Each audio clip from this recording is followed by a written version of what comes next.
अभी तक डिस्कस किया था जो मॉडल, उसके अंदर हमने ये किया था कि फंक्शन पॉइंट्स को कैलकुलेट करने के लिए हम कुछ फंक्शन टाइप्स को आइडेंटिफाई करते हैं अपने प्रोजेक्ट्स के अंदर। फंक्शन पॉइंट्स जो होते हैं they are basically the scale और ग्रेडिंग ऑफ द फीचर्स और the functions of your system. It means कि हम क्वांटिफाई कर रहे होते हैं अपने सिस्टम के या अपने प्रोजेक्ट के फीचर्स को या फंक्शंस को। ठीक हो गया। और जब भी आप कोई सॉफ्टवेयर प्रोजेक्ट की फीचर्स या फंक्शंस की आप बात कर रहे होते हो तो डेफिनेटली उसके अंदर कुछ ना कुछ उसके फंक्शंस को परफॉर्म करने के लिए इंस्ट्रक्शंस जा रही होती हैं। आपका सिस्टम आपको रिस्पॉन्ड कर रहा होता है, आप कोई डेटा रिट्रीव कर रहे होते हो, आपके डेटा की इन्फ्लक्स होती है, उसके अंदर आ रहा है जा रहा है, आप सेव कर रहे हो। तो इस तरह की चीज़ें आपके हर तरह के सॉफ्टवेयर प्रोजेक्ट के अंदर होती हैं। ऐसा कोई प्रोजेक्ट नहीं होता जिसके अंदर डेटा इन्वॉल्व ना हो या इनपुट आउटपुट इन्वॉल्व ना हो। ठीक है, अगर आप सिंपल एक इनपुट भी दे रहे हैं, इंस्ट्रक्शन भी दे रहे हैं, तो that will be called as an input. आपके जो सिस्टम का जो भी रिस्पॉन्स है वो डिस्प्ले कर रहा है, वो कुछ करके प्रोसेस ही करके आपको कोई रिजल्ट शो कर रहा है, दैट इज इट्स रिस्पॉन्स। और जो इंस्ट्रक्शन आप दे रहे हो that is being carried out in form of data. ठीक है, तो उसी डेटा की बेस पे वो इंस्ट्रक्शन परफॉर्म होती है, आपके एल्गोरिथम्स चलते हैं। तो हमारे पास फंक्शन पॉइंट्स में इन सारी चीज़ों को आइडेंटिफाई करने के लिए इन्होंने ये किया था कि इसको कैटेगराइज कर लिया था into unadjusted function types and adjusted function types. Unadjusted function types वो थे जो कि हर एक सॉफ्टवेयर प्रोजेक्ट में होते हैं, इसलिए they are called as unadjusted function types. So इसके अंदर हमारे जो फंक्शन टाइप्स आ जाते हैं वो हमारे 2 डेटा से रिलेटेड होते हैं और 3 हमारे इनपुट आउटपुट और रिट्रीवल से रेलेवेंट होते हैं। तो हमारे टोटल जो अनएडजस्टेड फंक्शन टाइप्स हैं, there are 5 unadjusted function types, जिसके अंदर आपने इंटरनल लॉग फाइल्स पढ़ा था, एक्सटर्नल इंटरफेस फाइल जिसको एक्सटर्नल लॉग फाइल भी पहले कहा जाता था, अब इसको एक्सटर्नल इंटरफेस फाइल कहा जाता है। और आपने 3 फंक्शन टाइप्स पढ़े थे जो कि ट्रांजैक्शनल फंक्शन टाइप्स थे, जिनका मतलब ये था कि they are relevant to the processes that your system perform which are responsible for transaction of data or transaction of any kind of information. So आपकी जो भी control information या जो भी processes आपकी system perform करता है for the external input, for the external output, or taking your data which has been manipulated as a result of some operation, जिसको आप retrieval भी कहते हो अपने जुबान के अंदर। इन 3 कामों के लिए, इन 3 functions के लिए जो प्रोसेसेस इन्वॉल्व होती हैं आपके प्रोजेक्ट की, उन फंक्शंस को या उन प्रोसेसेस, उन रिस्पॉन्सिबिलिटीज ऑफ योर सिस्टम को हम लोग ट्रांजैक्शनल फंक्शन टाइप्स कहते हैं। और जब हम फंक्शन पॉइंट एनालिसिस हमने करना होता है तो हमें ये 3 फंक्शन टाइप्स आइडेंटिफाई करनी होती हैं अपने प्रोजेक्ट के अंदर। इन 3 फंक्शन टाइप्स को आइडेंटिफाई करने के बाद we have to scale them on the basis of their complexity, कि क्या वो हाई कॉम्प्लेक्सिटी है, उनकी लो है, या वो एवरेज कॉम्प्लेक्सिटी के हैं। उसके बाद आपके कुछ एडजस्टमेंट फैक्टर्स थे, एडजस्टेड वैल्यू जिसकी आप निकालते हो, वो आपके 14 कैरेक्टरिस्टिक्स थे जिनका आपको मॉडल मिलता है। 14 कैरेक्टरिस्टिक्स का, उन कैरेक्टरिस्टिक्स के अगेंस्ट आप अपने प्रोजेक्ट को देखते हो कि क्या ये वाली चीज़ें आपके प्रोजेक्ट में एग्जिस्ट करती हैं कि नहीं करती, और अगर एग्जिस्ट करती हैं तो वो कितनी इन्फ्लुएंशियल है, उसकी बेस पे आप उसको 0 to 5 पे स्केल करते हो। 0 का मतलब होता है बिल्कुल इन्फ्लुएंशियल नहीं है, फिर इसी तरह से आपके इंसिडेंटल होता है, मॉडरेट होता है, और हाई उसकी इन्फ्लुएंस होता है। ठीक है, इस तरह के 0 to 5 तक आपके स्केल्स होते हैं जो कि आप स्केलिंग करते हैं और उसको प्रोबेबिलिटी के साथ करके आप मैच कर लेते हैं। तो ओवरऑल आपके पास 2 फंक्शन टाइप्स आ जाते हैं, एक आपके वो 5 फंक्शन टाइप्स जिनको आप ऐड करके ले लेते हो जो कि आपके अनएडजस्टेड होते हैं, और ये 15 कैरेक्टरिस्टिक्स को करके जिनको आप एडजस्टेड कहते हो, इनसे एक फंक्शन पॉइंट आ जाता है। तो ये जो 2 फंक्शन पॉइंट्स होते हैं, इनको जब आप आपस में मल्टीप्लाई कर लेते हो तो आपके पास ओवरऑल जितने भी सिस्टम के फंक्शन पॉइंट्स हैं वो आपके डिजिट के फॉर्म में आ जाता है। इसका मतलब सिर्फ ये होता है कि एक तरह से आपके पास ये चीज़ भी डॉक्यूमेंट हो रही है कि कितनी फंक्शनैलिटीज आपकी ट्रांजैक्शन में इन्वॉल्व है, कितनी फंक्शनैलिटीज आपकी डेटा के साथ इन्वॉल्व है, और कितनी उनकी कॉम्प्लेक्सिटी है। ये इन्फॉर्मेशन भी आपकी डॉक्यूमेंट हो जाती है। उनको मल्टीप्लाई करने से जो आपको टोटल फंक्शन पॉइंट्स मिलते हैं, उनकी बेस पे आप सोर्स लाइन्स ऑफ कोड्स भी कैलकुलेट कर सकते हैं, और उनको आप एफर्ट एस्टिमेशन में स्केजुलिंग के लिए और उनको कितने रिसोर्सेज रिक्वायर्ड होंगे, कितने टीम मेंबर्स देने चाहिए, वो चीज़ें भी आप डिसाइड कर सकते हैं on the basis of those function points. So आज जो हम डिस्कस कर रहे हैं ये यही सारा मेथड है। Only the difference would be कि आपको अब ये सीखना है कि हम किस टाइम पे किसी फंक्शन टाइप को कॉम्प्लेक्स कह सकते हैं कि इसकी कॉम्प्लेक्सिटी बहुत हाई है, किस टाइम पे हम ये कहेंगे कि इसकी एवरेज है, और किस टाइम पे हम कहेंगे कि सिस्टम के अंदर ये वाले जो फंक्शंस हैं दे आर उनकी कॉम्प्लेक्सिटी लो है। ठीक है, so we have got different models for function points. These are Albrecht 7983, Guide 85, IFPUG, which stands for International Function Point User Groups. Albrecht model आपको सिंपल मॉडल्स बताता है. इनके फ़र्क सिर्फ ये है कि जो आपके अनएडजस्टेड वैल्यूज़ होती हैं उसके अंदर जो आप सॉफ्टवेयर के कैरेक्टरिस्टिक्स देखते हो उनके कुछ नंबर्स में डिफरेंस है, यानी कि कहीं पे 10 है, इसके अंदर आई थिंक 10 है, पहले आपने जो मॉडल पढ़ा उसके अंदर 14 है, और वो क्या कैरेक्टरिस्टिक्स है उनका मॉडल आपको मिलता है. गाइड 1985 ये करता है, आपको ये बताता है कि आप किस तरह से कॉम्प्लेक्सिटी उसकी डिसाइड कर सकते हो कि लो है, एवरेज है या हाई है. इसी तरह से IFPUG tells you about the different guidelines and principles that any organization or project manager have to follow जब वो function point analysis कर रहा होगा. So हमारे पास जो फर्स्ट 3 वर्जन्स हैं वो हमारे रिलेटेड हैं, लाइक गाइड और अल्ब्रेक्ट जो है उसके 2 versions. They actually address you about the structure of function point that you will be seeing in next few slides. और उसके अलावा जो आपके दूसरे हैं IFPUG है, they tells you about the guidelines. तो अल्ब्रेक्ट का जो मॉडल 79 है उसके अंदर डिफरेंस ये है कि पहले आप 5 फंक्शन टाइप्स की बात कर रहे थे. अल्ब्रेक्ट का जो 79 मॉडल है that gives you 4 function types और एक ही सेट ऑफ वेट्स आपको दे देता है जो कि आप फंक्शन टाइप्स को दे सकते हो. और जो हम लोग एडजस्टेड के लिए हम सिस्टम कैरेक्टरिस्टिक्स की बात करते हैं तो वो 10 सिस्टम कैरेक्टरिस्टिक्स की आपको मॉडल प्रोवाइड करता है. सो ये आपके पास अल्ब्रेक्ट 79 मॉडल का एक फिगर है जो कि आपको नजर आ रहा है कि इसके अंदर जो फंक्शन टाइप्स हैं वो लेता है simple input, outputs, inquiries and files. So files के अंदर आप ओवरऑल गिन लेते हैं, आप ये नहीं देखते कि वो फाइल किस तरह की है, वो इंटरनल फाइल है या वो आप उसको एक्सटर्नली किसी डेटा को कवर कर रहे हो, जैसे कि हम 5 फंक्शन टाइप्स के अंदर कर रहे थे. और बाकी इनपुट, आउटपुट्स और इंक्वायरीज तो उसी तरह से है जो आपकी ट्रांजेक्शन से रिलेटेड जो फंक्शंस होते हैं आपके सिस्टम के, ये उनको ले रहा है. और जो 10 कैरेक्टरिस्टिक्स आपके सिस्टम के होते हैं they are these 10 characteristics like backup, data communication, distributed processing and all that. इसको आप उसी तरह से 0 to 5 के स्केल पे इनके इन्फ्लुएंस की बेस पे आप इनको वैल्यू देते हो. सो बैकअप क्या होता है, क्या आप लोग बता सकते हैं बैकअप क्या कैरेक्टरिस्टिक होगा सिस्टम का? बैकअप, सिस्टम का बैकअप होने का क्या मतलब होता है?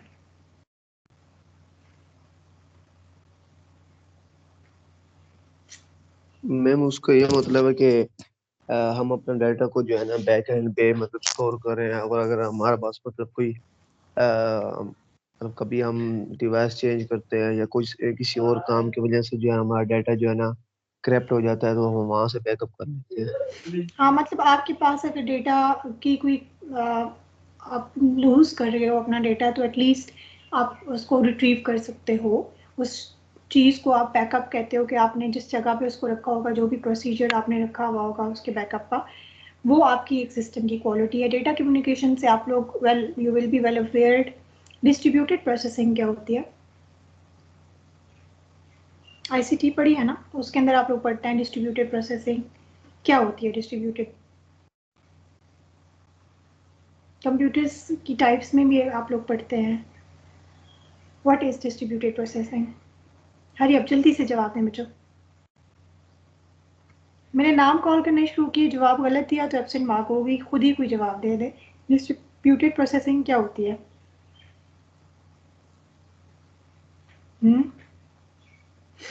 जैन अली आप बता सकते हैं? जैन अली, जैन इम्तियाज,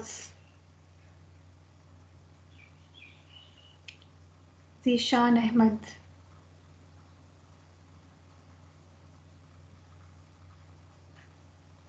डिस्ट्रीब्यूटेड प्रोसेसिंग हम लोग टास्क को डिवाइड कर देते हैं ना, मल्टीपल प्रोसेसेस जो हैं, प्रोसेसर्स जो होते हैं वो उस टास्क को करते हैं, डिस्ट्रीब्यूट हो जाता है उनमें टास्क. आपका एक होता है that is being performed by multiple processors, ठीक है, लेकिन इनके भी डिफरेंट तरीके होते हैं कि आपकी किस किस्म का आर्किटेक्चर है, आपकी मेमोरी किस तरह से रिजाइड कर रही है. इसमें आपने बहुत सारी डिफरेंट टाइप्स होती हैं इसकी भी, इनके आर्किटेक्चर की भी. इट्स नॉट दैट इजी जितना हमें कहने में लगता है कि एक प्रोसेस मल्टीपल जो प्रोसेसर्स हैं वो परफॉर्म कर रहे हैं. इसमें फ़र्क होता है कि मेमोरी शेयर हो रही है, नहीं हो रही, क्यों नहीं हो रही, ठीक है। और इसी तरह से आपके डिफरेंट चीज़ें हैं जो कि रिसोर्सेज हैं जो कि डिफरेंट प्रोसेसेस आपस में शेयर करते हैं, जो डिफरेंट आर्किटेक्चर्स होते हैं कि वो क्या क्या शेयर कर रहे हो, क्या क्या शेयर नहीं कर रहे।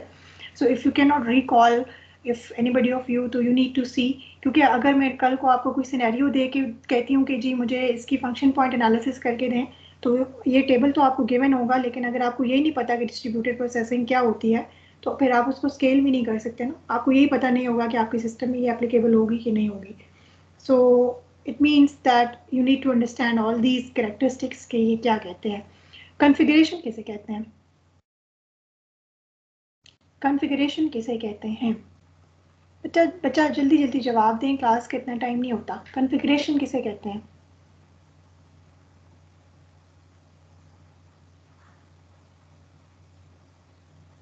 Settings ma'am. कोई एग्जांपल दे सकते हैं आप? मैम अरेंजमेंट ऑफ एलिमेंट्स या अरेंजमेंट ऑफ थिंग्स। ठीक है, अगर आप सिस्टम के अंदर किसी चीज़ को कॉन्फ़िगर करना हम जिसको कहते हैं, वो क्या होगा? कोई एग्जांपल दे सकते हैं किसी भी सिस्टम की?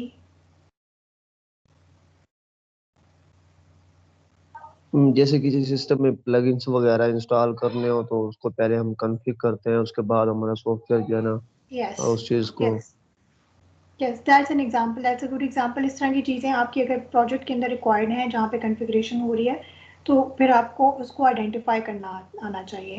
What are conversational data entry? Number 7th characteristic, conversational data entry. What is conversational data entry?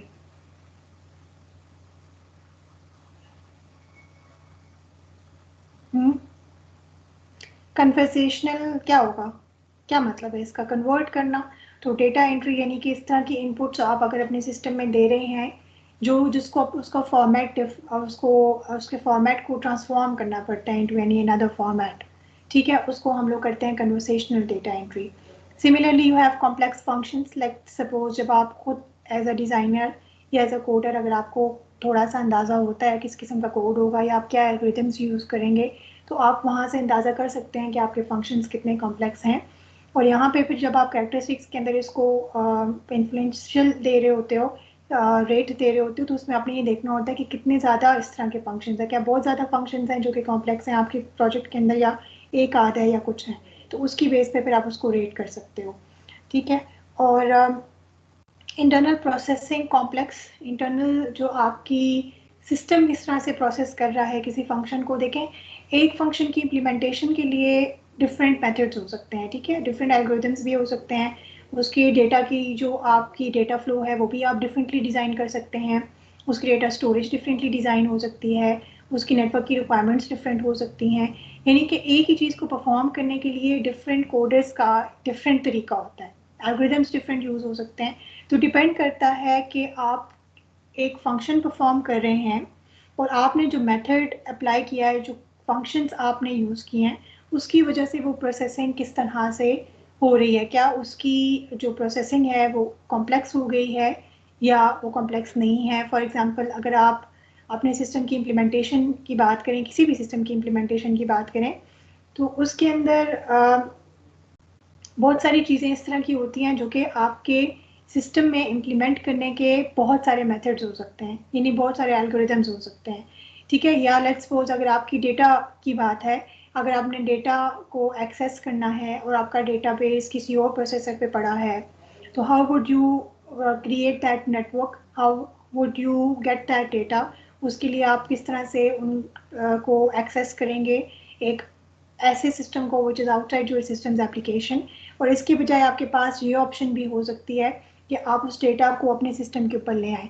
तो ये जो डिस्ट्रीब्यूटेड प्रोसेसिंग बेसिकली होती है, इसके जो डिफरेंट तरीके हैं ना, वही चीज़ जब आप एक चीज़ आपने जब इम्प्लीमेंट कर लेते हो अपने प्रोजेक्ट के अंदर, तो फिर वो चीज़ डिसाइड करती है कि जी आप किस तरह से आपका डेटा प्रोसेसिंग हो रही है। फॉर एग्जांपल आपके एक आर्किटेक्चर ये होता है कि आपका जो मेन सिस्टम है, मेन उसके आर्किटेक्चर के अंदर मेन जो आपका सिस्टम है उसके ऊपर आपका सारा डेटा पड़ा हुआ होता है और जो क्लाइंट्स हैं वो उसको एक्सेस कर रहे होते हैं, ठीक है। अगर इस केस के अंदर अगर आपकी एक फाइल एक से ज़्यादा क्लाइंट के पास है, उसके अंदर अपडेशन हो रही है, तो उसको आप किस तरह से हैंडल करेंगे, वो चीज़ आपकी कॉम्प्लेक्स हो जाती है।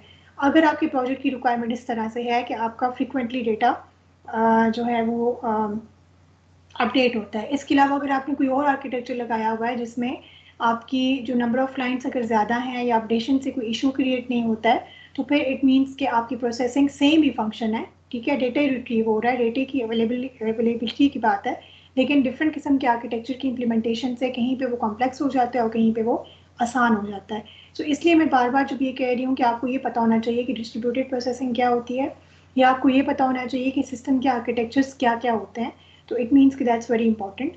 आपने सिस्टम के आर्किटेक्चर्स पढ़े होंगे, आईटीसी के अंदर भी पढ़ते हैं, ठीक है, तो ये थोड़े से रिवाइज कर लें अगर आप लोगों को नहीं याद आ रहे, क्योंकि जब मैं सिनेरियो दूंगी तो मैं यही अज्यूम करूंगी कि आपको इन चीज़ों का पता है, ठीक है, और अगर मैं कोई मेंशन कर लेती हूँ कि जी इस सिस्टम का आर्किटेक्चर है, तो इट मीन्स कि यू नीड टू नो कि उसके अंदर डेटा किस तरह से आ जा रहा है, क्योंकि अगर आपको ये पता होगा तभी आपको पता होगा कि आपकी कितनी इनपुट्स आउटपुट्स के फंक्शंस हैं, ठीक है।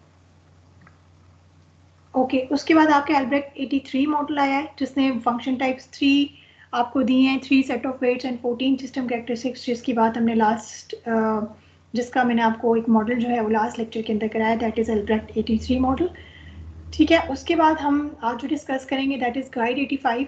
इन्होंने आपको ये किया है कि एक न्यू डायमेंशन प्रोवाइड किया है फॉर द फंक्शन टाइप्स, कि आपने फंक्शन पॉइंट्स कि आपके जो फंक्शन टाइप्स आपने आइडेंटिफाई किए हैं उसकी कॉम्प्लेक्सिटी को आप किस तरह से स्केल कर सकते हैं, ठीक है। तो इस चीज़ को करने के लिए उन्होंने क्या किया है कि उन्होंने आपको एक सेट स्टैंडर्ड या मैट्रिसेस प्रोवाइड कर दिए हैं, एक मॉडल प्रोवाइड कर दिया है, और उसको आप फॉलो कर सकते हैं, बट आप मॉडल को तभी फॉलो कर सकते हैं जब आपको ये पता हो कि उसके अंदर क्या टर्म्स यूज़ हो रही हैं और उनका क्या मतलब है। तो गाइड 85 ने ये किया था कि कुछ 3 हमारे मेन आप कह सकते हैं कि मेजर्स उन्होंने आइडेंटिफाई कर लिए थे, और उनके अगेंस्ट आप अपने जो फंक्शन टाइप्स हैं जो कि आपने लास्ट क्लास के अंदर सीखे हैं, जो 5 आपके फंक्शन टाइप्स हैं, उनको उनके अगेंस्ट आप कंपेयर करते हो, तो फिर आप उस मॉडल के अंदर चेक कर लेते हो और वहाँ से आपके मॉडल से आपको ये इन्फॉर्मेशन मिल जाती है कि हाँ जी अब ये वाला फंक्शन जो है हमारा एवरेज कॉम्प्लेक्सिटी का है, लो का है या हाई का है, ठीक है। और वो क्या 3 यूनिट्स हैं, वो क्या 3 प्राइमरी कंपोनेंट्स हैं जो आपको गाइड 85 ने प्रोवाइड किए हैं, उनके बारे में पहले आप पढ़ लें, क्योंकि उनकी प्री डिटर्मिन कुछ वैल्यूज़ होती हैं, ठीक है, और उनकी बेस पे फिर आप आराम से अपने फंक्शन टाइप्स को उनकी कॉम्प्लेक्सिटी की बेस पे स्केल कर लेते हो, क्योंकि पहले हम ये डिस्कस कर रहे थे कि या तो जो प्रोजेक्ट मैनेजर है वो अपनी इंट्यूशन से उनको स्केल करता है, या जो भी ऑर्गेनाइजेशन को जो भी मॉडल यूज़ कर रही हो उसके अकॉर्डिंग। तो let's suppose if your organization is following the guide 85 model, तो फिर आपको ये पता होना चाहिए कि इस मॉडल को हम कैसे यूज़ कर सकते हैं, ठीक है। इसने जो आपको प्राइमरी 3 कंपोनेंट्स दिए हैं जिसके अगेंस्ट हम अपने फंक्शन टाइप्स को स्केल करते हैं, वो उन 3 कंपोनेंट्स में पहला है DET। DET stands for data element type. Data element type is like आप ये कह सकते हो कि आपके सिस्टम के अंदर टोटल नंबर ऑफ जो डेटा फील्ड्स होंगी उनको हम डेटा एलिमेंट टाइप्स कहते हैं। और लास्ट टाइम भी जब हम फंक्शन पॉइंट्स की डेफिनेशन पढ़ी थी तो हमने कहा था हम उन फीचर्स और फंक्शंस की बात कर रहे होते हैं जो कि यूजर्स रिकग्नाइजेबल हों या जिनको यूजर्स अंडरस्टैंड कर सकते हो, ठीक है। और DET हमारे पास जितने भी यूजर रिकग्नाइजेबल डेटा फील्ड्स होती हैं उनको हम लोग डेटा एलिमेंट टाइप्स कहते हैं। अब डेटा एलिमेंट टाइप्स वो होती हैं जिनके अंदर आप लेट्स सपोज अगर आप इनपुट भी दे रहे हो या आउटपुट भी आपका सिस्टम आपको दे रहा होता है तो वो किसी फॉर्म के में दे रहा होता है। फॉर्म का मतलब मेरा है कि किसी शेप में दे रहा होता है, ठीक है। लाइक अगर आप इनपुट दे रहे हो तो आप उसको किसी खास वैल्यू में उसकी खास डेटा टाइप की फील्ड होती है जिसके अंदर आप वैल्यू को सेव कर रहे होते हो। अगर आपने नेम को सेव करना है तो उस फील्ड के लिए आप एक सिंपल आप एक डिफरेंट डेटा टाइप रखोगे, ठीक है। इसी तरह से अगर आपने फ़ोन नंबर सेव करना है तो उसके लिए आप एक डिफरेंट डेटा टाइप रखते हैं। और जब आप इनपुट देते हैं तो वो किसी फील्ड के अंदर आप देते हो और वो फिर बैक एंड पे जाके आपके डेटाबेस के अंदर सेव होती है। Similarly if your system is responding something, displaying something to you, तो उस वक्त भी वो जो डेटा है वो किसी फॉर्मेट के अंदर आपको डिस्प्ले कर रहा होता है, तो उसकी भी एक पूरी लॉजिक होती है कि वो कौन सी चीज़ को किस तरह से डिस्प्ले करे, चाहे वो इमेजेस के फॉर्म में है, ग्राफ्स के फॉर्म में है या रिटन टेक्सचुअल फॉर्म में है। उन सब चीज़ों के लिए अपने अपने पोर्शंस होते हैं, फील्ड्स होती हैं, ठीक है। तो वो जो आपके होते हैं उनको आइडेंटिफाई करना अपने प्रोजेक्ट्स के अंदर, ये आपके होते हैं DETs, इनको हम कहते हैं डेटा एलिमेंट टाइप्स। अब यहाँ पे ये भी कहा गया है कि एक तो यूजर रिकग्नाइजेबल हो, सेकेंडली नॉन रिपीटेड फील्ड्स हो। नॉन रिपीटेड फील्ड्स का मतलब ये है कि अगर आपके पास लेट्स सपोज एक चीज़ को सेव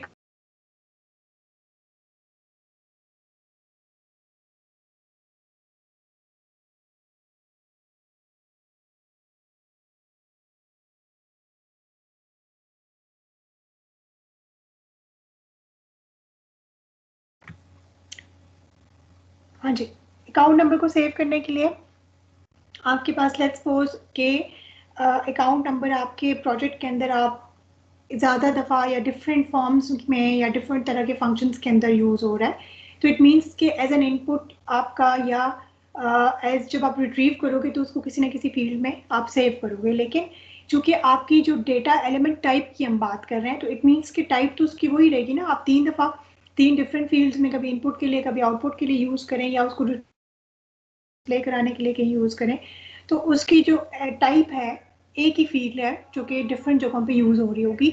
तो इस तरह से फिर आपने जब इसको आइडेंटिफाई करना होता है तो फिर ये नहीं करना होता कि उसको ओवरऑल पूरे सिस्टम में गिन रहे हो वो जितनी दफ़ा भी यूज़ हो रही है, बजाय इसके you will count it as one.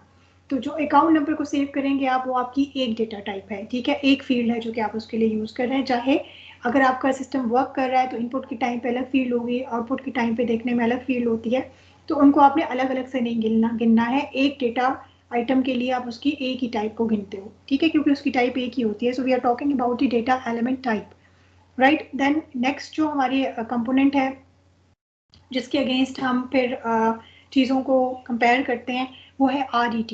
RET is record element type. Record element type हमारे पास सब ग्रुप ऑफ डेटा एलिमेंट्स होती हैं, यानी कि एक ग्रुप ऑफ डेटा एलिमेंट्स जो कि आप सेव कर रहे हो।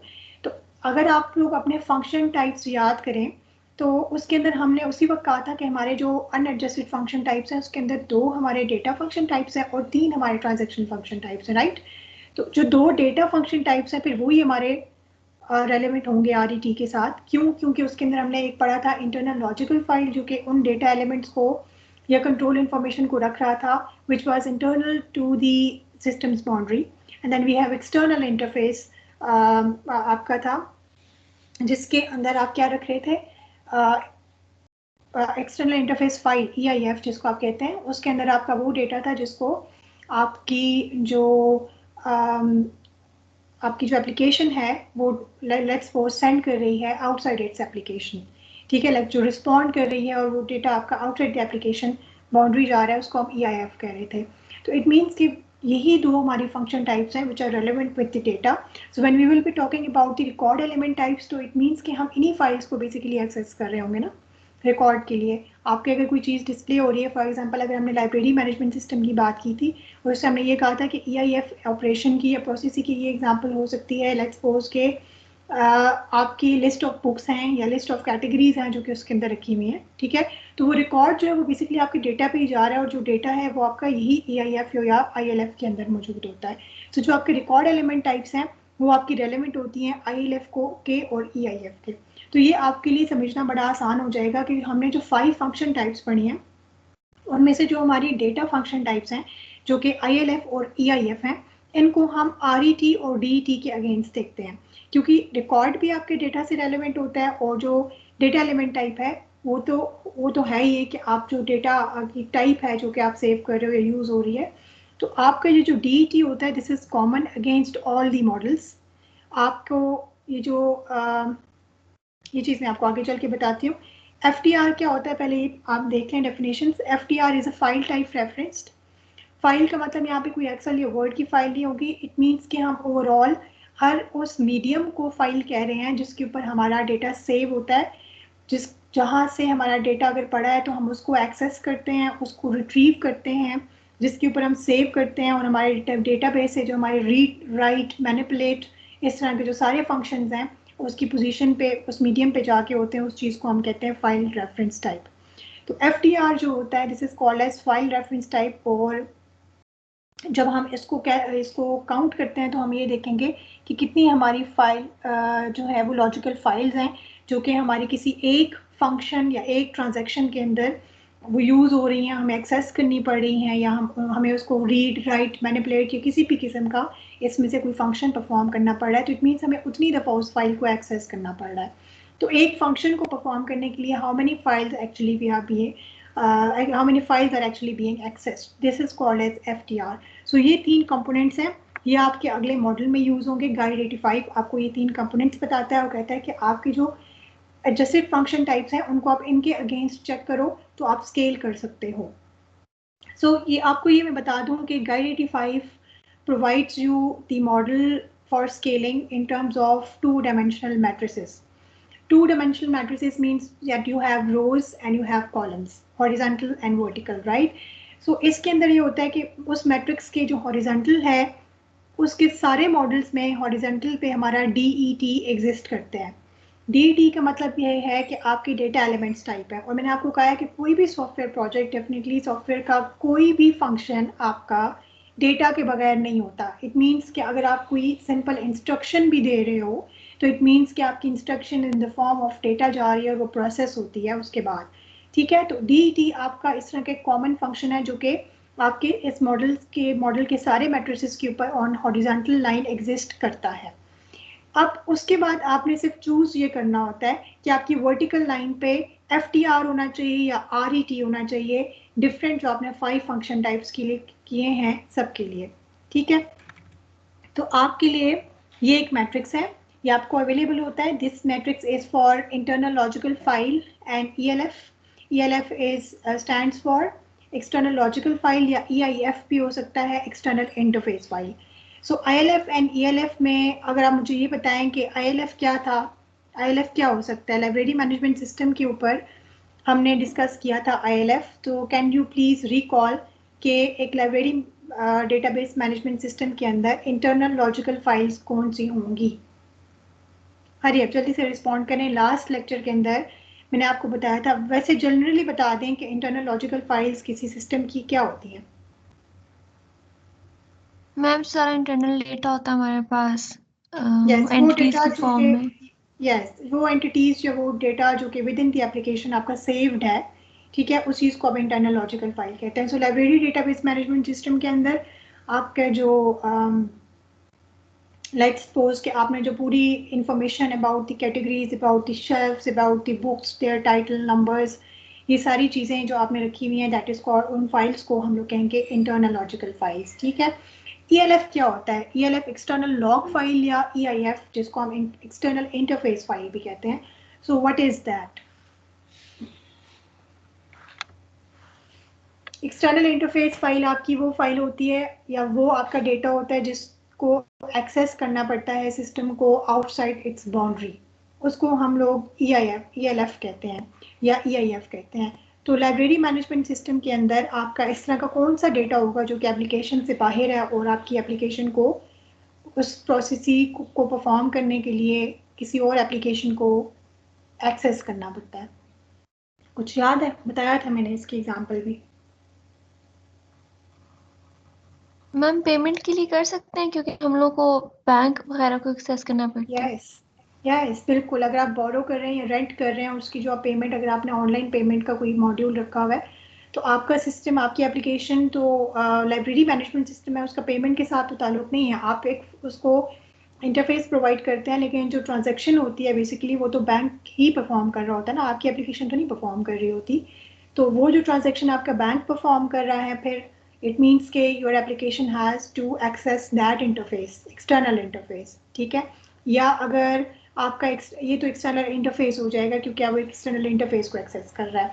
अगर आप लॉग फाइल्स की बात करें तो आप किसी तरह की जो डेटा आपके अपने सिस्टम की बाउंड्री के बाहर किसी और सिस्टम से जब आप एक्सेस करोगे तो फिर उस चीज़ को आप कहोगे कि दीज आर ELFs. ठीक है, और जैसे कि अभी मैं आपको जब ये कंपोनेंट्स पढ़ा रही थी उस वक्त ही मैंने आपको ये कह दिया था कि जो रिकॉर्ड एलिमेंट्स होते हैं ये तो एक लॉजिकल बात है कि जो फाइल्स हैं जिसके अंदर आप इंटरनल लॉग फाइल्स भी रख रहे हो और एक्सटर्नल डेटाबेस की इंफॉर्मेशन भी रख रहे हो, तो इट मीन्स कि सारे रिकॉर्ड्स तो आपके ELF और EIF पे पड़े हैं ना. तो इट मीन्स कि इसको आप किसके अगेंस्ट देखोगे? रिकॉर्ड एलिमेंट टाइप की ही आपको चेक करना चाहिए, डेटा एलिमेंट टाइप्स के अगेंस्ट. तो अब ये देखो लॉजिकली भी आपको पता होना चाहिए कि ये मॉडल इस तरह से क्यों है. अदरवाइज तो ये मॉडल आपके पास बना हुआ मिलता है, आपको अवेलेबल होता है और सॉफ्टवेयर प्रोजेक्ट मैनेजर सिर्फ इस मॉडल को देख के फॉलो कर रहे होते हैं. बट जब आप पढ़ रहे हो तो आपको पता होना चाहिए कि ILF और ELF के लिए हम DET और RET को आपस में क्यों कंपेयर करते हैं, क्योंकि डेटा टाइप्स आपकी हर एक सॉफ्टवेयर में होती हैं. So it is there in every kind of model. और जो आपकी ये जो फाइल्स हैं इसके अंदर आप रिकॉर्ड्स रख रहे होते हो तो इट मीन्स कि हमें रिकॉर्ड एंटिटी टाइप इन्हीं फाइल्स के अंदर मिलेगी ना. ठीक है, तो इसलिए हम लोग रिकॉर्ड एंटिटी टाइप्स को डेटा एंटिटी टाइप्स के अगेंस्ट मैच करते हैं. तो यहाँ से जो भी हमारे कॉम्प्लेक्सिटी बनती है वो ILF या ELF की होती है. अब इस चीज़ को हम फॉलो किस तरह से करते हैं कि लेट्स सपोज अगर आपके सिस्टम के अंदर एक रिकॉर्ड एंटिटी टाइप है एक है फॉर एग्जांपल, ठीक है, इसका मतलब है कि ILF ELF में से कोई एक ही फाइल है आपके पास आपके सिस्टम के अंदर जो आप यूज कर रहे हो, there is only one file that is being used in your project, और आपके जो उसके अंदर डेटा एंटिटी टाइप्स हैं जो आप यूज कर रहे हो वो 1 to 19 है, तो उसकी कॉम्प्लेक्सिटी इट मीन्स कि उस फंक्शन के अंदर उस फंक्शन की कॉम्प्लेक्सिटी लो होगी, या आपके प्रोजेक्ट में आपकी प्रोजेक्ट की जो ILF है या ELF है उनकी जो कॉम्प्लेक्सिटी है दैट इज लो, ठीक है। अगर आपके पास एक ही रिकॉर्ड एंटिटी टाइप है यानी कि एक ही फाइल है और उसके अंदर जो डेटा एंटिटी टाइप्स हैं वो 20 to 50 हैं, तो फिर भी इट मीन्स कि इट्स नॉट वेरी कॉम्प्लेक्स, ठीक है। अगर आपके पास 51 से ज़्यादा हैं डेटा एंटिटी टाइप्स उस एक एंटिटी रिकॉर्ड एंटिटी के अंदर, एक फाइल के अंदर, तो फिर आपकी कॉम्प्लेक्सिटी एवरेज है।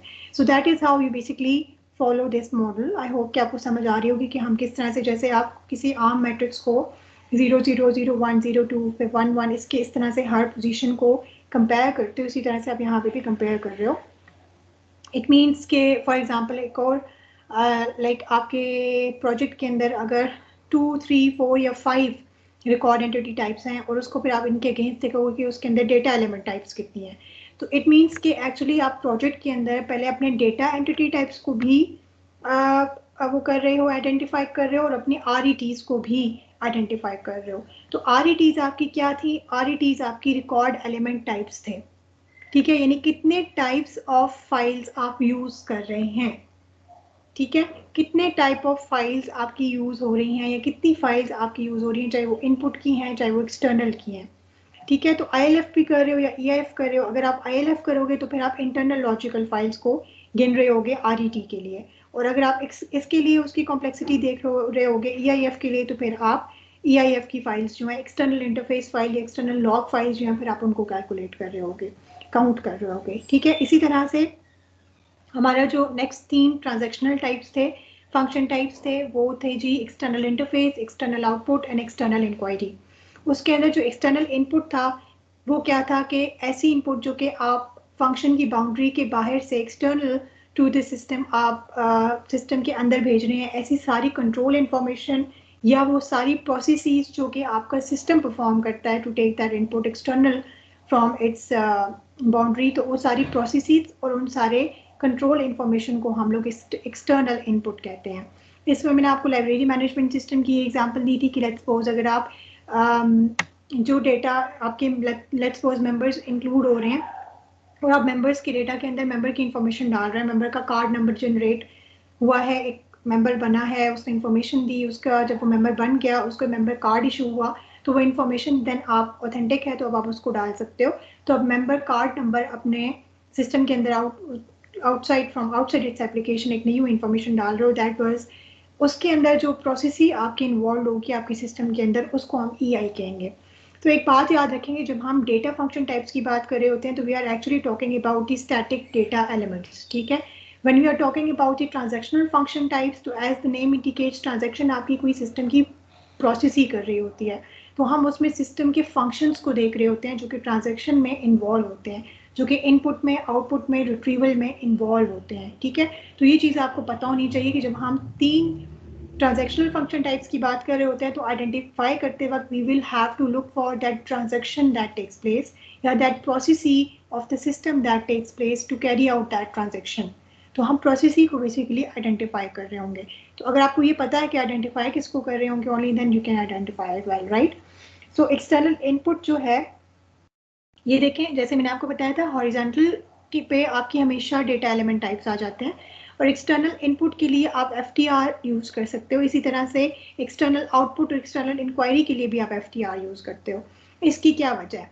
इसकी वजह ये है कि आपकी एक्सटर्नल इनपुट है या आउटपुट है या आप डेटा रिट्रीव कर रहे हो, so everything is happens with in the files, right. आप इनपुट दे रहे हो और आपकी इनपुट कहीं जाके सेव हो रही है, या वो डेटा अगर आपने कोई इंस्ट्रक्शन दी है लेट्स सपोज मैनिपुलेशन की, तो भी वो जाके सेव हो रही है, मैनिपुलेट कर रही है डेटा को इन योर फाइल, राइट। अगर आप कोई आउटपुट ले रहे हो तो पहले आपका सिस्टम जो है किसी फाइल से ही उठा के कोई चीज़ आपको दे रहा है, चाहे कोई चीज़ परफॉर्म हो रही है तब भी, चाहे वो आपने सेव की हुई है तब भी। तो इट मीन्स कि it's very much relevant to that how many kinds of file types that are being accessed as a result of this transaction, ठीक है। तो इसलिए हम DT को FTR के अगेंस्ट देखते हैं for external output, external input and external inquiry. तो इनपुट के लिए कुछ आपके नंबर्स के डिफरेंस है फॉर आउटपुट एंड इंक्वायरी, इसलिए ये दो डिफरेंट आपको टेबल्स नजर आ रहे हैं। एक्सटर्नल इनपुट के लिए let's say if you have 2 file types that you have to access to perform any external input function. तो एक्सटर्नल इनपुट फंक्शन आपका एक से ज़्यादा होता है ना, किसी फंक्शन के अंदर ज़रूरी तो नहीं है एक को, मल्टीपल हो सकते हैं, 2 3 4 5 हो सकते हैं, और हर फंक्शन के लिए आपने फिर अलग अलग ये टेबल फॉलो करना होता है। अगर आपके पास 5 EIs हैं, यानी कि एक्सटर्नल इनपुट के आपके फंक्शंस हैं, कोई 3 4 5 डिफरेंट फंक्शंस हैं जिसके अंदर आप इनपुट दे रहे हो, तो उसमें फिर आप उस एक फंक्शन हर AI के लिए अलग अलग देखोगे कि उसके अंदर कितनी DET है और कितनी FTR है, ठीक है। और फिर उससे हमें पता चल जाएगा कि हमारे कितने एक्सटर्नल जो इनपुट के फंक्शंस हैं वो कॉम्प्लेक्स हैं, कितने एक्सटर्नल इनपुट के फंक्शंस लेस कॉम्प्लेक्स हैं या लो कॉम्प्लेक्स हैं, एवरेज कॉम्प्लेक्सिटी है उनकी, तो सबको फिर आप डिवाइड कर लेते हो। तो ऐसा नहीं होता कि EI किसी सिस्टम में एक ही हो, देयर इज पॉसिबिलिटी, और यूजुअली यही होता है कि एक से ज़्यादा आपके एक्सटर्नल इनपुट के फंक्शन हो सकते हैं, ठीक है। तो उन सबको आपने अलग अलग से इस मॉडल के अगेंस्ट देखना होता है। So for performing any one external input, आपकी कितनी फाइल्स एक्सेस हो रही हैं और उसके अंदर कितने डेटा एलिमेंट्स हैं, उसको जब आप कंपेयर करते हो तो यू कैन सी कि आपका वो फंक्शन एवरेज कॉम्प्लेक्सिटी का है, हाई कॉम्प्लेक्सिटी का है या लो कॉम्प्लेक्सिटी का है। Similarly for the external output and external inquiry भी आप FTR और DET को देखते हो, जिसमें फ़र्क सिर्फ ये है कि कुछ नंबर ऑफ फाइल्स एक्सेसिबिलिटी की बेस पे उन्होंने दो आपको 3 जो है वो डिफरेंट मॉडल्स दिए हैं। So this is guide 85 model, इसका मेथड सारा वही है। इसके बाद आप यही करते हैं, आपको जब कॉम्प्लेक्सिटी पता चल जाती है उसके अकॉर्डिंग आप उनको आप रेट कर देते हो, और फिर आप उसी तरह से ऐड करके सारा जो आपका मेथड आपको मैंने लास्ट क्लास के अंदर पढ़ाया था वो सारा होता है। यहाँ पे 2 एग्जांपल्स मैं आपको शो कराऊंगी, लेकिन उसको शो कराने से पहले कुछ चीज़ें हम यहाँ पे देख लेते हैं। गाइड 85 के बाद आपका FPUG आया, ठीक है। उन्होंने सिर्फ आपको कुछ रूल्स या गाइडलाइंस या क्राइटेरिया दिए हैं जस्ट टू, ताकि आप जब फंक्शन पॉइंट मेथडोलॉजी आप यूज़ कर सकते हैं तो उसके अंदर क्या गाइडलाइंस आपको फॉलो करनी चाहिए। They are just like the protocol जो कि आपको ये एनालिसिस यूज़ करने के लिए करना चाहिए। उन्होंने किसी फंक्शन टाइप के अंदर डिफरेंस या किसी रेट कॉम्प्लेक्सिटी वगैरह के अंदर कोई डिफरेंस नहीं किया है, उन्होंने जस्ट आपको कुछ सेट ऑफ रूल्स दिए हैं जो कि आपको फॉलो करने चाहिए। सो ये कोई मॉडल नहीं है IFPUG, ये सिर्फ आपको गाइडलाइंस प्रोवाइड करते हैं, ठीक है। अच्छा, यहाँ तक हमने जितना डिस्कस किया था उसके आप एग्जाम्पल देख सकते हो कि आपके पास EI है, ठीक है, और उसमें से आपके जो टोटल EI आपके सिस्टम के अंदर है वो 24 हैं। एस्टिमेटेड काउंट देख लें कितना ज़्यादा है। मैं आपको एक ही एग्जांपल दे रही थी और मैं आपको कह रही थी कि मल्टीपल हो सकते हैं, तो ये जस्ट एग्जांपल के लिए आपको बताया गया कि डिफरेंट फंक्शंस हैं। आप जो एक्सटर्नल इंक्वायरी के फंक्शंस हैं वो 22 हैं, और जो टोटल आपकी इंटरनल लॉग फाइल्स हैं वो 4 हैं, जो आपकी टोटल एक्सटर्नल लॉग फाइल्स हैं वो 2 हैं, ठीक है। तो इसके अकॉर्डिंग आप यहाँ से उनको वेट्स दे देते हो और उनको आप मल्टीप्लाई करते हो फंक्शन पॉइंट काउंट को फिर आप ऐड कर लेते हो। ये वही तरीका है अनएडजस्टेड फंक्शन पॉइंट काउंट का जो कि हमने लास्ट क्लास के अंदर किया था कि आप उसको वेट देते हो तो उसको फिर आप उसके साथ मल्टीप्लाई करके सबको ऐड कर लें। अब ये जो वेट्स यहाँ पे दिए हुए हैं ये एवरेज वेट्स हैं। अब आपके पास जो EI है वो टोटल 24 हैं, तो 24 आपके पास जो एक्सटर्नल इनपुट के फंक्शंस हैं उनके जो जो वेट्स आपके यहाँ से बनते हैं उन सबको आप प्लस करके डिवाइडेड बाय 24 करते हैं, तो जो एवरेज वेट आता है उसको आप ले सकते हो, ठीक है। बजाय इसके कि आप सबको अलग अलग लो, आप सबका ऐड करके उनको divided by total number of जो आपकी फंक्शन टाइप है। लेट्स सपोज अगर मैं एक्सटर्नल इंक्वायरी के लिए करूँगी तो मेरे टोटल एस्टिमेट काउंट्स जो फंक्शंस हैं टोटल मेरे EQ के वो 22 हैं, ठीक है। तो उनका एवरेज फिर मैं ये ले सकती हूँ कि उनके सारे वेट्स को ऐड करके डिवाइडेड बाय 22 करके that will give me the average weight for the function count, ठीक है। So that is how. उसके बाद जो नेक्स्ट स्टेप होता है आपका वो ये होता है कि आप जनरल कैरेक्टरिस्टिक्स के ऊपर, जनरल कैरेक्टरिस्टिक्स वही 14 है, ठीक है, उसको आप उनको आप स्केल कर देते हो on the basis of their influence on your system 0 to 5। जिस चीज़ का 0 होता है इट मीन्स कि डिस्ट्रीब्यूटेड डेटा प्रोसेसिंग, अगर 0 है तो इट मीन्स कि आपके प्रोजेक्ट में डिस्ट्रीब्यूटेड डेटा प्रोसेसिंग नहीं हो रही है, ठीक है। उसके बाद आपकी मॉडरेट होता है, हाई होता है, इंसिडेंटल होता है, ये सारी चीज़ें हैं।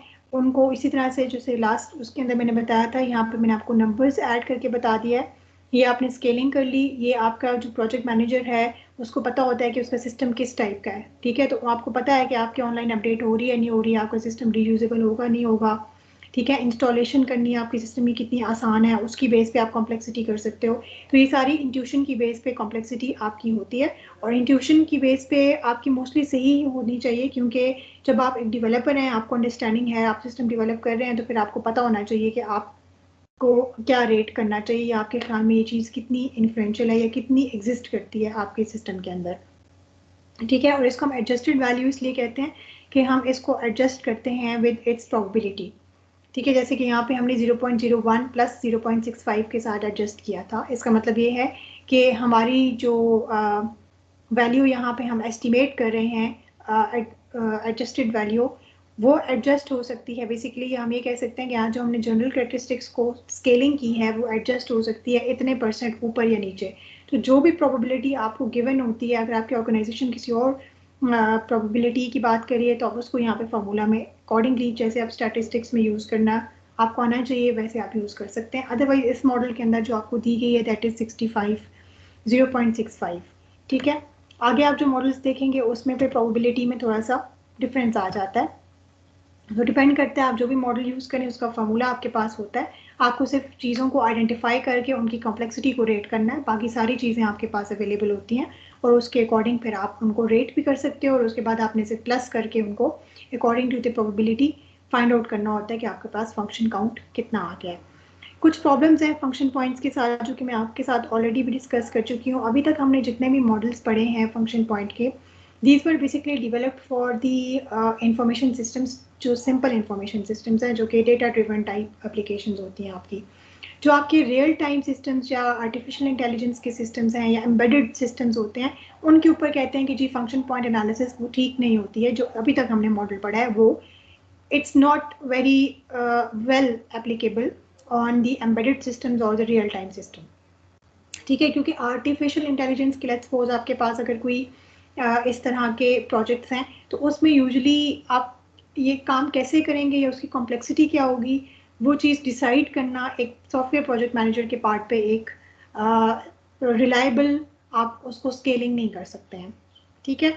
तो इस तरह के इश्यूज फंक्शन पॉइंट एनालिसिस पे थे। इसी तरह से उन्होंने ये कहा कि हम जब फंक्शन पॉइंट एनालिसिस कर रहे होते हैं तो हमारे जो फंक्शन पॉइंट मैट्रिक्स होते हैं वो कुछ सेट रूल्स और फार्मूलाज यूज़ कर रहे होते हैं। जैसे कि अभी हमने प्रोबेबिलिटी के लिए एक फार्मूला यूज़ किया है, लेकिन एक फार्मूला जो उन्होंने हमें दे दिया है ये एक एल्गोरिथमिक मॉडल है, एक एल्गोरिथम के ऊपर हम डाल रहे हैं, उसको हम प्रोबेबिलिटी बता रहे हैं। तो वो प्रोबेबिलिटी ज़रूरी नहीं है कि हमेशा एप्लीकेबल हो जिस प्रोजेक्ट के लिए आपने वो मैट्रिक्स निकाले हैं, हो सकता है कि वो उससे कम या ज़्यादा हो सके, ठीक है। और ये प्रोबेबिलिटी ज़्यादा आपकी जो रियल टाइम सिस्टम्स होते हैं उसमें ये चीज़ें मसला करती हैं। इसी तरह से लोग ये भी ऑब्जेक्शन करते हैं कि जो वेट्स आप देते हो उसकी किसी भी प्रोजेक्ट मैनेजर के पास कोई फिजिकल एविडेंस नहीं होता, वो प्रूव नहीं कर सकता कि मैंने इस चीज़ को, इसकी कॉम्प्लेक्सिटी को या इसके इन्फ्लुएंस को, जैसे कि आप 0 to 5 रेट करते हैं तो वो मैंने क्यों रेट किया है, तो एक एविडेंस उसके पास नहीं होता है। तो इट मीन्स कि it is open for the project manager कि वो उसको क्या रेट कर रहा है। तो इसलिए लोग कहते हैं कि ये कोई अच्छी एनालिसिस नहीं है। हालांकि जो आपके सिंपल प्रोजेक्ट्स होते हैं, लेस कॉम्प्लेक्स प्रोजेक्ट्स होते हैं या simple database driven information systems होते हैं, उसके अंदर अभी भी फंक्शन पॉइंट एनालिसिस यूज़ होती है और इट्स अ गुड थिंग। अब इन्होंने ये किया कि जब इनकी ये वाली ऑब्जेक्शन आई कि आपकी जो रियल टाइम सिस्टम्स हैं या एम्बेडेड सिस्टम्स हैं इनके ऊपर ये क्लैरिफाइड आपके मैट्रिक्स नहीं हैं फंक्शन पॉइंट एनालिसिस के, बजाय इसके कि आप इस तरह हवा में एक फार्मूला दे रहे हैं और आपने सिर्फ अपने तरीके से सोच लिया कि डेटा होता है और ट्रांजेक्शन होती हैं तो चलो हम इनको काउंट कर लेते हैं तो हमें एफर्ट का पता चल जाएगा। बजाय इसके आपके पास कोई थ्योरी होनी चाहिए जिसके एंड पे आपका एक फार्मूला जनरेट हो रहा हो। फॉर एग्जाम्पल आप फिजिक्स केमिस्ट्री पढ़ते हैं ना, आप आइंस्टाइन की थ्योरी पढ़ते हैं जी E=mc², ये सबको याद होती है इक्वेशन, लेकिन इसके पीछे एक बहुत बड़ा कॉन्टेक्स्ट है, एक बहुत बड़े न्यूमेरिकल्स हैं, कैलकुलेशंस हैं, इट मीन्स कि एविडेंस है जिसके बेस पे एंड पे जाके आपका वो फार्मूला जनरेट हुआ है, वो फिर आप यूज़ करते हैं, डायरेक्ट यूज़ करते हैं। लेकिन उसको जनरेट करने के लिए पीछे आपको पूरा एक कॉन्टेक्स्ट चाहिए था जिसने प्रूव किया है कि हाँ जी ये फार्मूला ठीक है। तो लोगों ने ये ऑब्जेक्शन किया कि इस तरह लाइक फिजिक्स के अंदर पूरी थ्योरी होती है, उसकी बेस पे, पूरे कॉन्टेक्स्ट के बेस पे एक फार्मूला बनना चाहिए अगर फंक्शन पॉइंट का, तो वो फिर हमारे पास यूज़फुल हो सकता है एम्बेडेड सिस्टम्स के लिए या जो हमारे रियल टाइम सिस्टम्स होते हैं उनके लिए। ठीक है, तो जो FPAs थे वो आपकी, जैसे मैंने आपको बताया कि बिजनेस इंफॉर्मेशन सिस्टम्स के लिए यूजुअली स्टार्ट में डिज़ाइन किए गए थे। तो इन सारे इश्यूज की वजह से इट वाज थॉट कि they are inadequate for the embedded systems. तो उसको उन्होंने थोड़ा सा चेंज करने के लिए, उनको थोड़ा सा अप्रोप्रिएट बनाने के लिए इस तरह के सिस्टम में ये किया कि फंक्शन पॉइंट को उन्होंने थोड़ा सा चेंज कर लिया फीचर पॉइंट के अंदर। ठीक है, आप पहले फीचर पॉइंट कैलकुलेट करेंगे काउंट, और उसके बाद आप फंक्शन पॉइंट कर सकते हैं। ये जो फीचर पॉइंट उन्होंने मॉडल दिया था, this was suitable for the embedded systems, real time system, जो आपके प्रोसेस कंट्रोल सिस्टम्स हैं उनके लिए।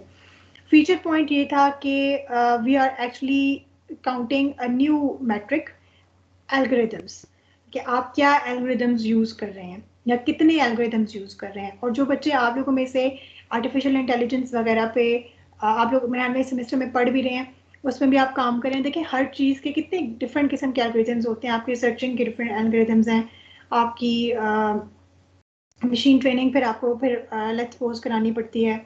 इसी तरह से उसके अंदर आप ग्राफ थ्योरी आप लोगों को मैंने पढ़ाई थी, आई डोंट नो कि आप लोग अभी आर्टिफिशियल इंटेलिजेंस पढ़ रहे हैं तो आप थोड़ा सा उसको सोच सकते हो कि नहीं, आपने प्रिम्स एल्गोरिथम पढ़े थे, आपने ट्रीज पढ़े थे, आपने ये क्या कहते हैं स्पैनिंग ट्री पढ़ा था, आपने देखा होगा। अब यही स्पैनिंग ट्री और ट्रीज आपके एल्गोरिथम की इम्प्लीमेंटेशन में AI के अंदर यूज हो रहे हैं, ऐसे ही होता है ना। तो आप कितने एल्गोरिथम्स यूज कर रहे हैं, आपने आपका हमारा जो बेसिक कंसर्न था वो फ्रॉम ट्रांसफॉर्म्ड कि हम सिर्फ ये देख रहे थे कि इनपुट आउटपुट क्या है, क्या इनपुट जा रही है, क्या इंस्ट्रक्शन जा रही है, क्या रिस्पॉन्स आ रहा है। अब हम इंटरनल जो लॉजिक थी, इंटरनल जो इम्प्लीमेंटेशन थी, उसके ऊपर भी हमारा फोकस होने लग गया। ठीक है, तो जब फीचर पॉइंट हम यूज करते हैं तो then we have to keep और focus on the algorithms as well.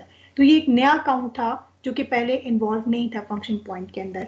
तो जब हम फीचर पॉइंट यूज करते हैं तो उसको हम 3D फंक्शन पॉइंट कह सकते हैं, जिसके अंदर हम 3 डायमेंशंस को फॉलो करते हैं और इंक्लूड करते हैं to count in the function types. ठीक है, this was developed by Boeing. जो 3 डायमेंशंस हैं जो हम फीचर उसके अंदर फॉलो करते हैं या हमने आइडेंटिफाई करनी होती हैं अपने प्रोजेक्ट के अंदर, उसके अंदर आ जाती हैं data dimension, functional dimension and control dimension. Data dimension that is relevant to your function points, कि जिस तरह से आप फंक्शन पॉइंट्स के अंदर डेटा डायमेंशन करते थे ना, log file, internal log file, external log file, वो आपकी डेटा डायमेंशन हो गई। ठीक है, वो यहाँ पे भी इंक्लूडेड हो गई। फिर है जी फंक्शनल डायमेंशन। फंक्शनल डायमेंशन ये था कि आप ये देखते हो कि आप पहले हम सिर्फ इनपुट आउटपुट देख रहे थे ना, आपके जो 5 फंक्शन टाइप्स थे उसमें 2 डेटा फंक्शन टाइप्स थे और 3 में सिर्फ इनपुट आउटपुट और इंक्वायरी, हम ये चीज़ें देख रहे थे। अब हमने क्या किया, उन फंक्शन पॉइंट सारे 5 फंक्शन टाइप्स को इंक्लूड करने के बाद हमने कुछ एक्स्ट्रा चीज़ जो इस मॉडल के अंदर डाली, वो थी फंक्शनल डायमेंशन। और वो ये थी कि इनपुट और आउटपुट के दरमियान में जो आपका सिस्टम काम कर रहा है, हम अब उसको भी काउंट करेंगे। So the internal operations that your system performs to transform the input to the output, उन सारे ऑपरेशंस को हम लोग फंक्शनल डायमेंशन कहते हैं और अब हमें उनको भी आइडेंटिफाई करना होगा। Then we had the control dimension. Control dimension is counting the number of transitions between the states. आप लोगों ने डिजाइनिंग के अंदर स्टेट मशीन डायग्राम तो पढ़ी होगी, तो आपको सिस्टम की स्टेट्स की अच्छी खासी नो-हाउ होगी कि किस तरह से कोई भी फंक्शन जब परफॉर्म कर रहा होता है तो आपका सिस्टम एक स्टेट से दूसरे स्टेट, उसका सिस्टम का स्टेट बार बार चेंज हो रहा होता है। ऐसे ही होता है, किसी ऑपरेशन के दौरान भी हो रहा होता है, काफ़ी दफ़ा स्टेट्स चेंज हो सकते हैं और यूजली एक ऑपरेशन के स्टार्ट होने से और जब ऑपरेशन एंड होता है तो फिर आपके सिस्टम का स्टेट तो डेफिनेटली चेंज होता है। ठीक है, तो ये चीज़ें जो होती हैं आपने इंक्लूड करनी है, जो कि पहले हम इंक्लूड नहीं कर रहे थे। So if you are going to follow the feature point और 3D फंक्शन पॉइंट्स, तो उसके अंदर फिर आप वो फंक्शन टाइप्स जो आपने 5 पहले पढ़ी हैं आप उनको भी इंक्लूड करेंगे। फिर उसके बाद आप नंबर ऑफ ऑपरेशंस को भी देखेंगे, उनको भी काउंट करेंगे जो आपके इंटरनली आप परफॉर्म कर रहे हैं आपका सिस्टम। और उसके बाद आप सिस्टम की जो स्टेट्स हैं या आपकी सॉफ्टवेयर की जो स्टेट्स जो चेंज हो रही हैं ड्यूरिंग ऑपरेशंस, फिर आप उनको भी काउंट करेंगे कि हर ऑपरेशन के अंदर आपकी कितनी स्टेट्स आपके सिस्टम की चेंज हो रही हैं। तो फिर आप उन सब को वेट्स देंगे, फिर आप उन सब को प्लस करेंगे और फिर आपके पास एक फंक्शन काउंट आएगा। ठीक है, सो ये 3 चीज़ें हैं जो कि आपको करनी पड़ती हैं when you are using the 3D function points.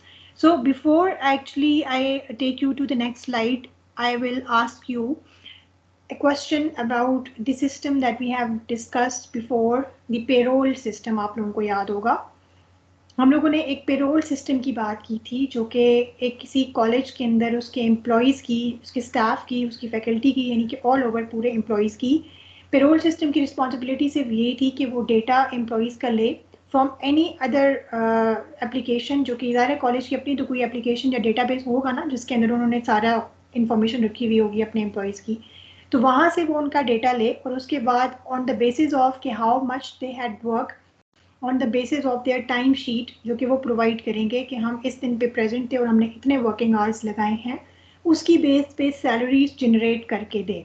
ठीक है, अब आप लोग ये करेंगे कि एक पेरोल सिस्टम को जहन में रख के मुझे फंक्शन टाइप्स आइडेंटिफाई करके बताएंगे one by one. So there are 5 function types for identifying.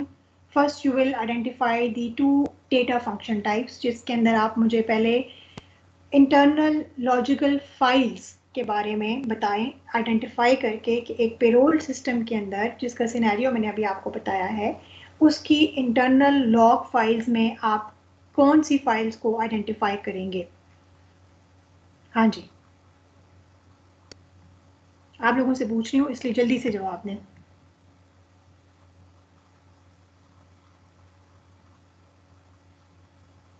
Ma'am external में तो हमारे पास सप्लायर्स भी आ जाएंगे जो सिस्टम में थे। नहीं, एक्सटर्नल नहीं, मैंने कहा इंटरनल। पहले इंटरनल लॉग फाइल बताएं। इंटरनल लॉग फाइल जैसे लाइब्रेरी मैनेजमेंट सिस्टम था, तो उसके अंदर मैंने आप लोगों को कहा था कि लेट्स सपोज उसने अगर बुक की इंफॉर्मेशन रखी हुई है, कैटेगरीज की, शेल्फ्स की, तो दैट वो सारी इंटरनल टू द सिस्टम आपने फाइल्स रखी हुई हैं, so they are internal log files, right. तो एक पेरोल सिस्टम के अंदर इंटरनल लॉग फाइल्स कौन सी हो सकती हैं?